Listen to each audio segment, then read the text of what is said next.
मुंशी प्रेमचंद की एक प्रसिद्ध कहानी घास वाली। मूलिया हरी हरी घास का गट्ठा लेकर आई तो उसका गेहुआ रंग कुछ तमतमाया हुआ था। उसकी बड़ी बड़ी मद भरी आंखों में शंका समाई हुई थी। महावीर ने उसका तमतमाया हुआ चेहरा देखकर पूछा, क्या है मूलिया, आज कैसा जी है? मूलिया ने कुछ जवाब न दिया। उसकी आंखें डबडबा गईं। महावीर ने समीप जाकर पूछा, क्या हुआ, बताती क्यों नहीं? किसी ने कुछ कहा है? अम्मा ने डांटा है? क्यों इतनी उदास है? मूलिया ने सिसक कर कहा, कुछ नहीं। हुआ क्या है, अच्छी तो हूँ। महावीर ने मूलिया को सिर से पांव तक देखकर कहा, चुपचाप रोएगी, बताएगी नहीं? मूलिया ने बात टालकर कहा, कोई बात भी हो, क्या बताऊं? मूलिया इस ऊसर में गुलाब का फूल थी, गेहुआ रंग, हिरन की सी आंखें, नीचे खिंचा हुआ चिबुक, कपोलों पर हल्की लालिमा, बड़ी बड़ी नुकीली पलकें, आंखों में एक विचित्र आर्द्रता जिसमें एक स्पष्ट वेदना, एक मूक व्यथा झलकती रहती थी। मालूम नहीं चमारों के इस घर में वह अप्सरा कहाँ से आ गई थी।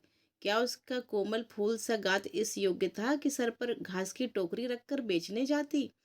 उस गांव में भी ऐसे लोग मौजूद थे जो उसके तलवे के नीचे आंखें बिछाते थे, उसकी एक चितवन के लिए तरसते थे, जिनसे अगर वह एक शब्द भी बोलती तो निहाल हो जाते।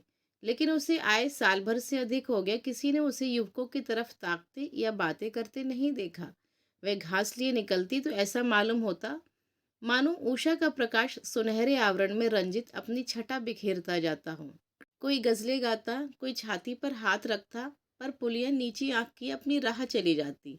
लोग हैरान होकर कहते, इतना अभिमान, महावीर में ऐसा क्या सुरखाप के पर लगे हैं? ऐसा अच्छा जवान भी तो नहीं, ना जाने ये कैस उसके साथ रहती है। मगर आज ऐसी बात हो गई जो इस जाति की और युवतियों के लिए चाहे गुप्त संदेश होती, मूलिया के लिए हृदय का शूल थी। प्रभात का समय था। पवन आम की बौर की सुगंध से मतवाला हो रहा था। आकाश पृथ्वी पर सोने की वर्षा कर रहा था। मूलिया सिर पर झोंआ रखे घास छीलने चली तो उसका गेहुआ रंग प्रभात के सुनहरी किरणों से कुंदन की तरह दमक उठा। एकाएक युवक चैन सिंह सामने से आता हुआ दिखाई दिया। मूलिया ने चाहा कि कतराकर निकल जाए, मगर चैन सिंह ने उसका हाथ पकड़ लिया और बोला, मूलिया, तुझे क्या मुझ पर जरा भी दया नहीं आती? मूलिया का वह फूल सा खिला हुआ चेहरा ज्वाला की तरह दहक उठा। वह जरा भी नहीं डरी, जरा भी नहीं झिझकी। झोआ जमीन पर गिरा दिया और बोली, मुझे छोड़ दो, नहीं तो मैं चिल्लाती हूँ। चैन सिंह को आज जीवन में एक नया अनुभव हुआ। नीची जातों में रूप माधुर्य का इसके सिवा और काम ही क्या है कि वह ऊंची जात वालों का खिलौना बने। ऐसे कितने ही मार के उसने जीते थे, पर आज पुलिया के चेहरे का वह रंग, उसका वह क्रोध, वह अभिमान देखकर उसके छक्के छूट गए। उसने लज्जित होकर उसका हाथ छोड़ दिया। मूलिया वेग से आगे बढ़ गई। संघर्ष की गर्मी में चोट की व्यथा नहीं होती, पीछे से टीस होने लगती है। मूलिया जब कुछ दूर निकल गई तो क्रोध और भय तथा अपनी बेकसी को अनुभव करके उसकी आंखों में आंसू भर आए।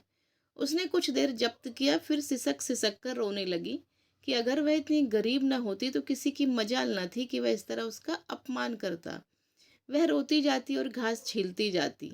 महावीर का क्रोध वह जानती थी, अगर उससे कह दे तो वह इस ठाकुर के खून का प्यासा हो जाएगा। फिर न जाने क्या हो, इस ख्याल से उसके रोए खड़े हो गए। इसलिए उसने महावीर के प्रश्नों का कोई उत्तर न दिया। दूसरे दिन मूलिया घास के लिए ना गई। सास ने पूछा, तू क्यों नहीं जाती? और सब तो चली गई। मूलिया ने सिर झुकाकर कहा, मैं अकेली न जाऊंगी। सास ने बिगड़कर कहा, अकेले क्या तुझे बाग उठा ले जाएगा? मूलिया ने और भी सिर झुका लिया और दबी हुई आवाज से बोली, सब मुझे छेड़ते हैं। सास ने डांटा, ना तू औरों के साथ जाएगी, ना अकेली जाएगी, तो फिर जाएगी कैसे? साफ साफ क्यों नहीं कहती कि मैं ना जाऊंगी? तो यहाँ मेरे घर में रानी बन के निभाना होगा। किसी को चाम नहीं प्यारा होता, काम प्यारा होता है। तू बड़ी सुंदर है, तो तेरी सुंदरता लेकर चाटूं? उठा झाबा और घास ला। द्वार पर नीम के दरख्त के साये में महावीर खड़ा घोड़े को मल रहा था। उसने मूलिया को रोनी सूरत बनाए जाते देखा, पर कुछ बोल ना सका। उसका बस चलता तो मूलिया को कलेजे में बिठा लेता, आंखों में छिपा लेता। लेकिन घोड़े का पेट भरना तो जरूरी था। घास मोल लेकर खुलाए तो 12 आने रोज से कम न पड़े। ऐसी मजदूरी ही कौन होती है? मुश्किल से 1.5-2 रुपए मिलते हैं, वह भी कभी मिले कभी ना मिले। जब से सत्तानाशी लारियां चलने लगी हैं, इक्के वालों की बघिया बैठ गई है। कोई सेठ भी नहीं पूछता। महाजन से 150 रुपये उधार लेकर इक्का और घोड़ा खरीदा था, मगर लारियों के आगे इक्के को कौन पूछता है। महाजन का सूद भी तो ना पहुंच सकता था, मूल का कहना ही क्या।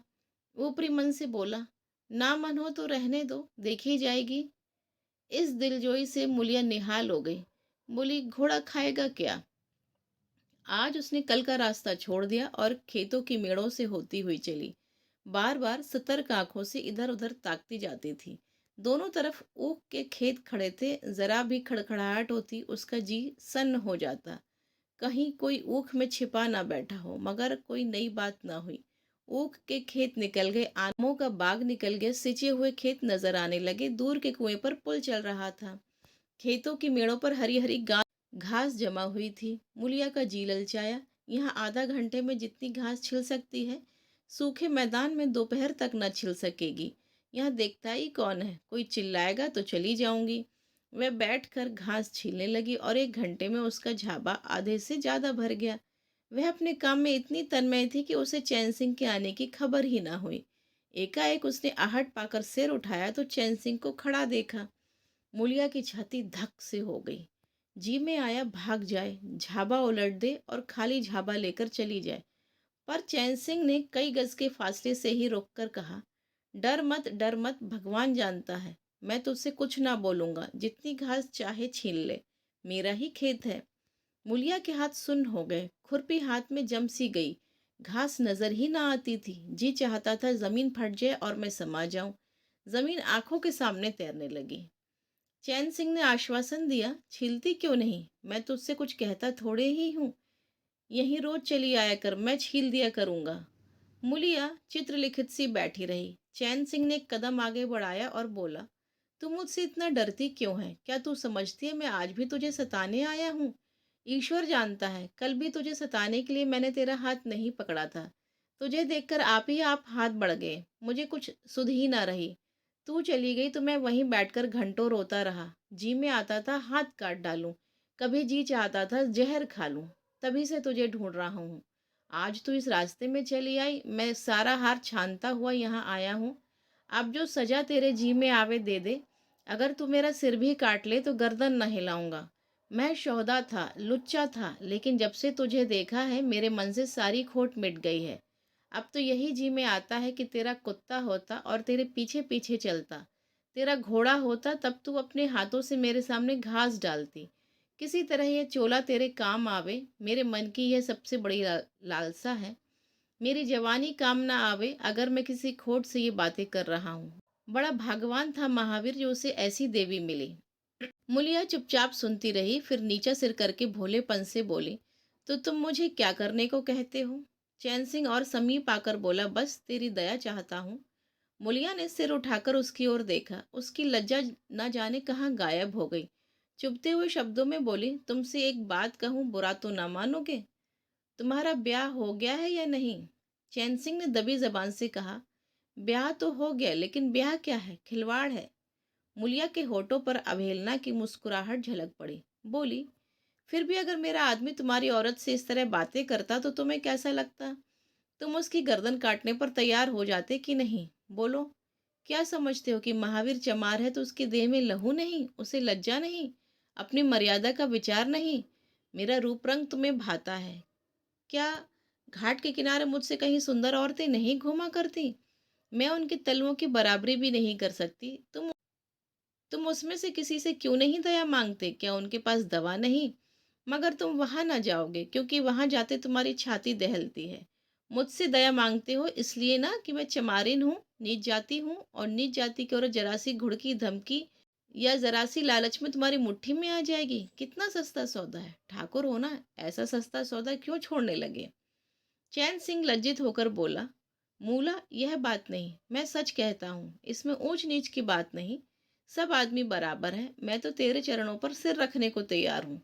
मुलिया ने कहा, इसलिए ना कि जानते हो मैं कुछ नहीं कर सकती।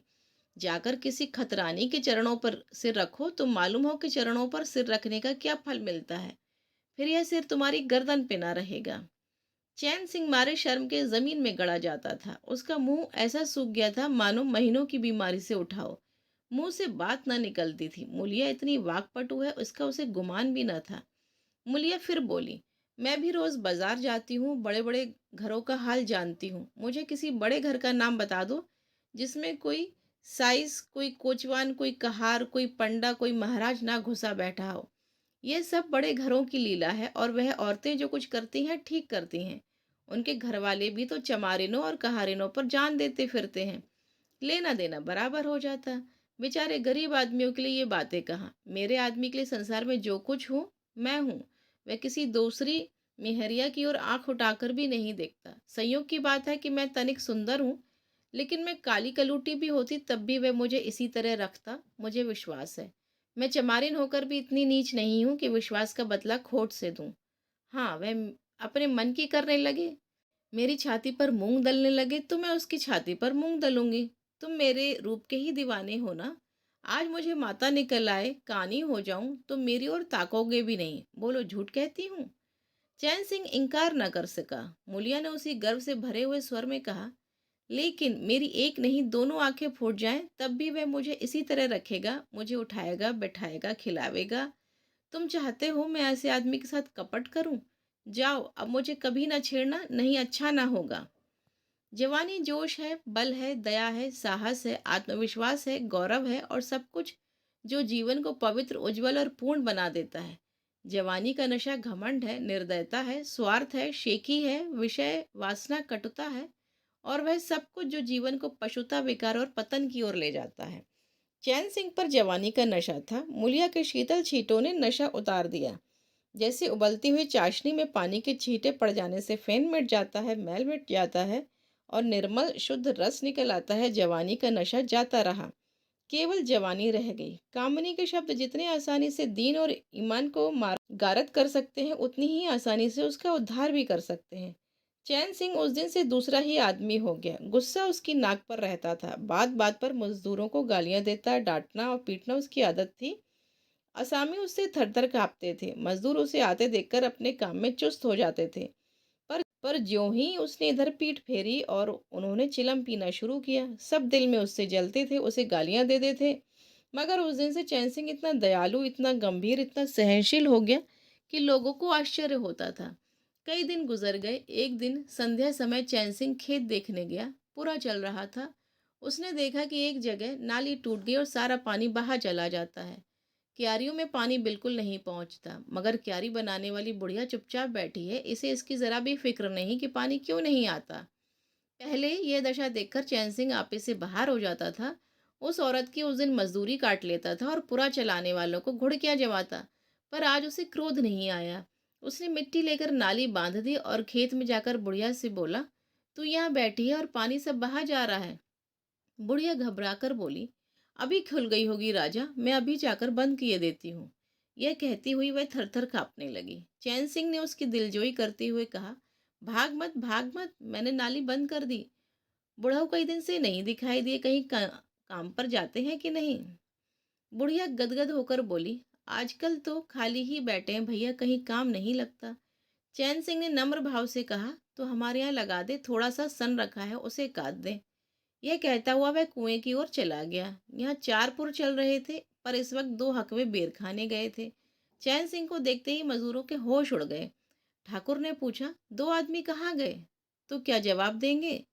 सबके सब डांटे जाएंगे। बेचारे दिल में सहमे जा रहे थे। चैन सिंह ने पूछा, वह दोनों कहाँ चले गए? किसी ने मुंह से आवाज ना निकाली। सहसा सामने से दोनों मजूर धोती के एक कोने में बेर भरे आते दिखाई दिए। खुश खुश बात करते चले आ रहे थे। चैन सिंह पर निगाह पड़ी तो दोनों के प्राण सूख गए। पांव मन मन भर के हो गए। अब न आते बनता न जाते। दोनों समझ गए कि आज डांट पड़ी, शायद मजूरी भी कट जाए। चाल धीमी पड़ गई। इतने में चैन सिंह ने पुकारा, बढ़ आओ, कैसे बेर हैं? लाओ जरा मुझे भी दे दो, मेरे ही पेड़ के हैं ना। दोनों और भी सहम उठे। आज ठाकुर जीता ना छोड़ेगा। कैसा मीठा मीठा बोल रहा है, उतनी ही भिगो भिगो कर लगाएगा। बेचारे और भी सिकुड़ गए। चैन सिंह ने कहा, जल्दी से आओ जी, पक्की पक्की सब मैं ले लूंगा। जरा एक आदमी लपक कर घर से थोड़ा नमक तो ले आ। बाकी दोनों मजदूरों से उसने कहा, तुम भी दोनों आ जाओ, उस पेड़ के बेर मीठे होते हैं, बेर खा लें, काम तो करना ही है। अब दोनों भगोड़ों को कुछ ढाढ़स हुआ। सभी ने जाकर सब बेर चैन सिंह के आगे डाल दिए और पक्के पक्के छांट कर उसे देने लगे। एक आदमी नमक लाने दौड़ा। आधा घंटे तक चारों पुर बंद रहे। जब सब बेर उड़ गए और ठाकुर चलने लगे तो दोनों अपराधियों ने हाथ जोड़कर कहा, भैया जी, आज जान बख्शी हो जाए, बड़ी भूख लगी थी, नहीं तो कभी ना जाते। चैन सिंह ने नम्रता से कहा, तो इसमें बुराई क्या है, मैंने भी तो बेर खाए। एक आध घंटे का हर्ज हुआ यही ना। तुम चाहोगे तो घंटे भर का काम आधा घंटे में कर दोगे, और ना चाहोगे तो दिन भर में भी घंटे भर का काम ना होगा।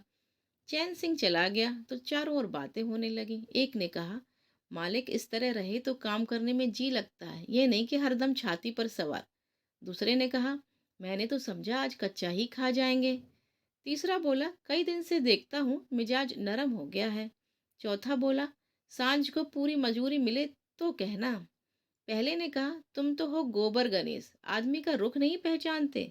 दूसरा बोला, अब खूब दिल लगाकर काम करेंगे। तीसरे ने कहा, और क्या, जब उन्होंने हमारे ऊपर छोड़ दिया तो हमारा भी धर्म है कि कोई कसर ना छोड़े। चौथा बोला, मुझे तो भैया ठाकुर पर अब भी विश्वास नहीं। एक दिन चैन सिंह को किसी काम से कचहरी जाना था। 5 मील का सफर था। यूं तो वह बराबर अपने घोड़े पर जाया करता था, पर आज धूप बड़ी तेज हो रही थी। सोचा इक्के पर चला चलूं।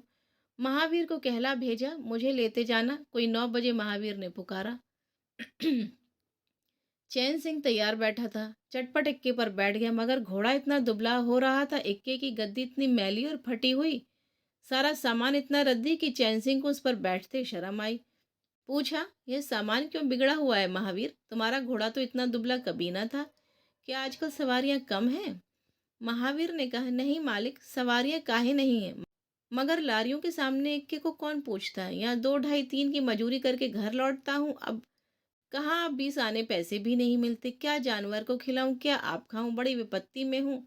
सोचता हूँ इक्का घोड़ा बेचकर आप लोगों की मजूरी कर लूं, पर कोई गाहक नहीं लगता। ज्यादा नहीं तो 12 आने तो घोड़े ही को चाहिए, घास ऊपर से। अब अपना ही पेट नहीं चलता तो जानवर को कौन पूछे।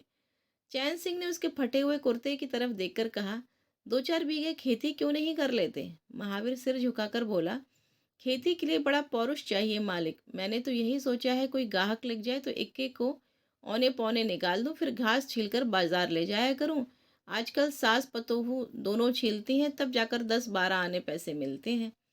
चैन सिंह ने पूछा, तो बुढ़िया बाजार जाती होगी? महावीर लजाता हुआ बोला, नहीं भैया, वह इतनी दूर कहाँ चल सकती, घरवाली चली जाती, दोपहर तक घास छीलती, तीसरे पहर जाती, वहां से घड़ी रात गए लौटती, हलकान हो जाती भैया, मगर क्या करूं, तकदीर से क्या जोर। चैन सिंह कचहरी पहुंच गए और महावीर सवारियों के टोह में इधर उधर इक्कों को घुमाता हुआ शहर की तरफ चला। चैन सिंह ने उसे 5 बजे आने को कह दिया। कोई 4 बजे चैन सिंह कचहरी से फुर्सत पाकर बाहर निकले। हाथे में पान की दुकान थी। जरा और आगे बढ़कर एक घना बरगद का पेड़ था। उसकी छां में बीसों ही तांगे इक्के फिटने खड़ी थी। घोड़े खोल दिए गए थे।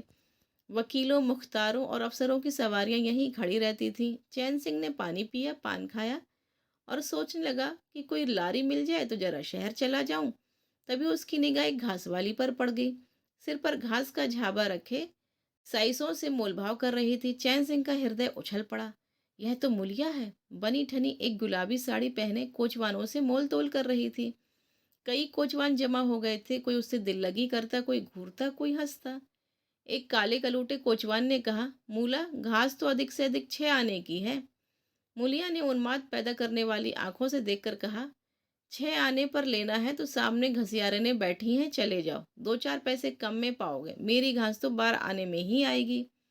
एक अधेड़ कोचवान ने फिटन के ऊपर से कहा, तेरा जमाना है, 12 आने नहीं, 1 रुपया मांग। लेने वाले झक मारेंगे और लेंगे।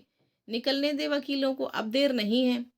एक तांगे वाले ने गुलाबी पगड़ी बांधे हुए था, बोला, बुढ़ऊ के मुंह में पानी भर आया, अब मूल्य काहे को किसी की ओर देखेगी।